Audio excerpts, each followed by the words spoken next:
Imaginez un instant que vous marchez dans le désert éthiopien, sous un soleil de plomb, quand soudain vous apercevez quelque chose qui brillerait sous la terre.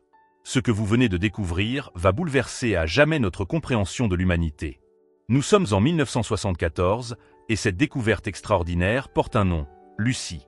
Il y a 50 ans, dans les terres arides d'Adar en Éthiopie, une équipe de paléontologues dirigée par Donald Johanson fait une découverte qui va littéralement faire trembler le monde scientifique.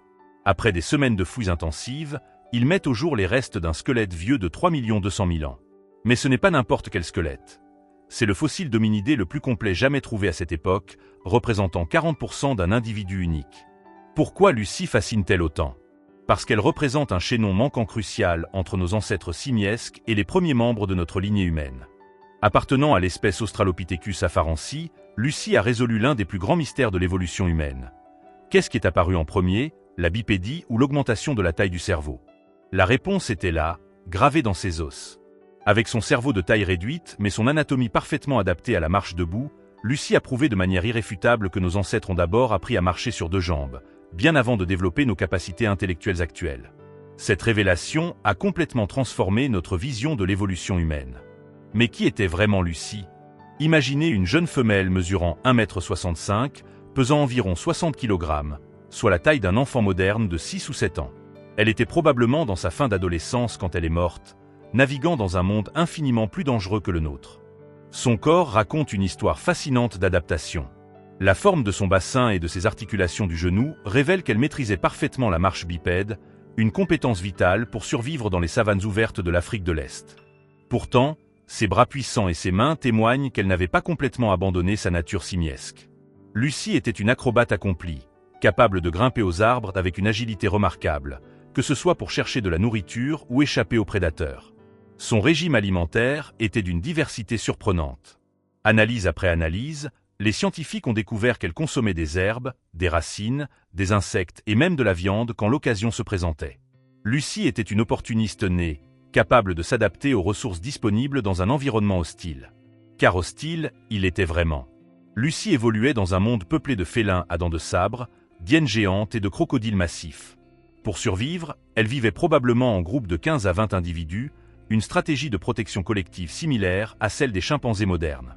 D'ailleurs, les preuves fossiles suggèrent que son espèce prenait soin de ses membres blessés, comme en témoigne la guérison d'une fracture chez un mâle australopithèque découvert dans la même région. Pendant des décennies, la mort de Lucie est restée un mystère captivant.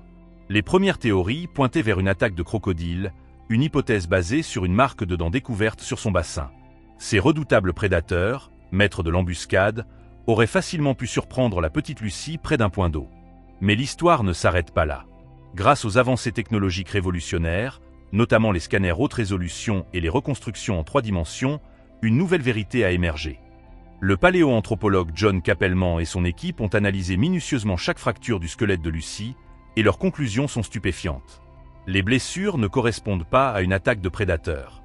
Au contraire, les fractures de son épaule droite, de ses côtes et de ses genoux racontent une histoire tragiquement différente. Lucie est tombée d'une hauteur considérable, probablement d'un arbre. Le schéma de ses blessures indique qu'elle a touché le sol les pieds en premier, puis s'est écroulée sur ses mains, causant un traumatisme fatal. Cette découverte transforme complètement notre perception de ces derniers instants. Plutôt que d'être victime d'une attaque brutale, Lucie aurait péri dans un accident tragique, une chute mortelle survenue pendant qu'elle cherchait de la nourriture dans les hauteurs, un comportement parfaitement naturel pour son espèce. L'héritage de Lucie dépasse largement sa mort dramatique. Sa découverte a ouvert la voie à des centaines d'autres trouvailles fossiles en Afrique de l'Est, créant une fenêtre extraordinaire sur la vie de nos ancêtres lointains. Les célèbres empreintes de pas de l'Atoli en Tanzanie, la découverte de la première famille d'Australopithèques, tous ces éléments enrichissent notre compréhension de cette période cruciale de l'évolution. Ces découvertes révèlent qu'Australopithecus afarensis partageait son monde avec d'autres espèces d'hominidés, illustrant que le chemin vers l'humanité moderne était bien plus complexe et fragmenté que nous ne l'imaginions. Lucie nous enseigne que l'évolution n'est pas une ligne droite, mais plutôt un buisson touffu avec de multiples branches et expérimentations.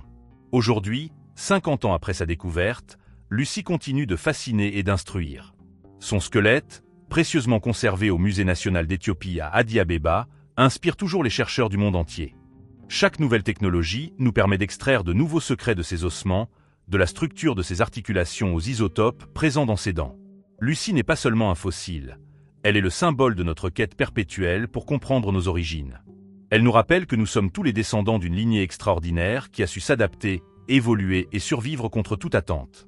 Son histoire, vieille de 3 millions d'années, continue de nous parler aujourd'hui, nous enseignant que chaque pas que nous faisons sur cette terre s'inscrit dans une saga épique commencée il y a des millénaires dans les plaines africaines.